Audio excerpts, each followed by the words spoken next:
எனது நண்பர் கமலக்கண்ணன் பேர். திருமணத்துக்கு பெண் தேடி ஆன்லைனில் வந்து பதிவு பண்ணி வச்சுருந்துருக்காங்க.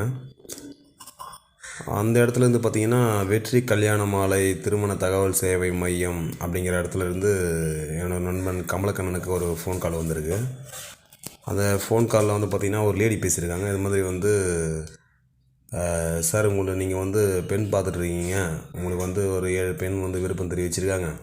இது சம்மந்தமாக வந்து உங்களுக்கு வந்து நாங்கள் பொண்ணோட ஃபோட்டோ, ஃபோன் நம்பர்ஸ், அட்ரஸ், அப்புறம் வந்து பார்த்திங்கன்னா ஜாதகம், இதெல்லாமே வந்து உங்களுக்கு வந்து கொரியரில் வந்து நாங்கள் அனுப்பி வச்சுருவோம்.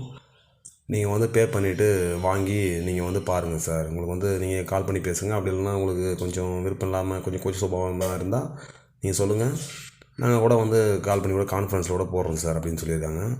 இதை நம்பி அவங்க என்ன பண்ணியிருக்காங்க, சரின்னு சொல்லியிருக்காங்க. அதுக்கு தகுந்த மாதிரியே வந்து அந்த லேடியும் வந்து எல்லாத்தையுமே வந்து அவங்க சொன்ன அட்ரஸுக்கு வந்து சென்ட் பண்ணியிருக்காங்க.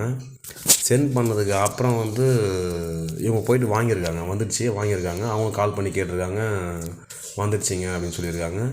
சரின்னு சொல்லி இவங்க வாங்கி போயிட்டு அதை ஓப்பன் பண்ணி பார்த்துருக்காங்க. அது எல்லாமே வந்து பார்த்திங்கன்னா ஒரு ஜெராக்ஸ் மாதிரி தான் இருந்திருக்குது. அதில் வந்து பார்த்திங்கன்னா சும்மா நார்மலாக ஜாதகம் அப்படின்னா வந்து தனியாக எதுவும் இல்லை, கட்டமாக வந்து போட்டிருக்கு. அதில் ஒன்றுமே குறிப்பிடவே இல்லை, எம்டியாக தான் இருக்குது. ப்ளஸ் பார்த்திங்கன்னா வந்து ஃபோன் நம்பர்ஸ்லாம் வந்து ரொம்ப எப்படி சொல்கிறதுனா வந்து எல்லாம் டெத்தான ஒரு நம்பர், சுத்தமாக கால் கூட எதுவும் போகணும். அது இல்லாமல் வந்து பார்த்திங்கன்னா அவங்க கால் பண்ண நம்பருக்கு வந்து அந்த திருமண சேவை மையத்துக்கு வந்து கால் பண்ணி கேட்டிருக்காங்க. பார்த்தா ஃபோன் போகுது, ஆனால் வந்து ரிங் போகுது, ஆனால் கால் எடுக்கலை.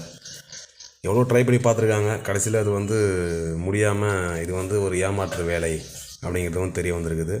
இதை வாங்கிறதுக்காக வந்து பார்த்திங்கன்னா 420 ரூபீஸ், 420 ரூபா வந்து செலவு பண்ணியிருக்காங்க.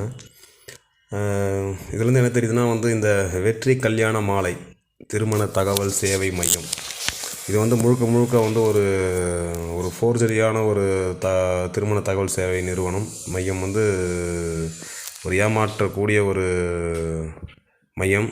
தயவு செஞ்சு வந்து இதை நம்பி யாராவது அங்கேருந்து கால் பண்ணி இங்கேருந்து பேசுகிறோம் அங்கேருந்து பேசுகிறேன்னு சொல்லிட்டு சொன்னாங்கன்னா எக்காரணத்தை கொண்டு எதுவும் நம்ப வேணாம். நீங்கள் முடிஞ்ச அளவுக்கு கொஞ்சம் விழிப்புணர்வோடு இருங்க.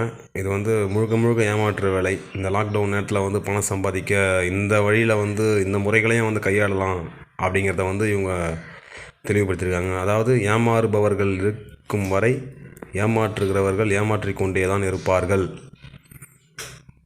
அதுக்கு இதுதான் ஒரு உதாரணம் போல். இருந்தாலும் வந்து நம்ம முடிஞ்ச அளவுக்கு கொஞ்சம் விழிப்புணர்வோடு இருப்போம். தயவு செஞ்சு இந்த மாதிரி திருமண தகவல் சேவை மையம் வந்து சம்மந்தப்பட்ட விஷயங்களில் கொஞ்சம் அலர்ட்டாக இருங்க. எதுவாக இருந்தாலும் நேரில் சந்தித்து நேரில் பார்த்து முடிக்கிறது எப்பவுமே பெஸ்ட்டு. எதுவாக இருந்தாலும் நேரில் பார்த்து நீங்கள் பேசுங்க. இந்த மாதிரி ஃபோன் கால்லையோ இல்லை கொரியர் மூலமாக வந்து பண்ணுறேன் அது சொல்லி சொன்னாங்கன்னா நீங்கள் எதுவும் நம்ப வேணாம். தயவு செஞ்சு நம்பாதீங்க. உங்களோட பணம் வேஸ்ட்டு, நேரம் வேஸ்ட்டு. நன்றி.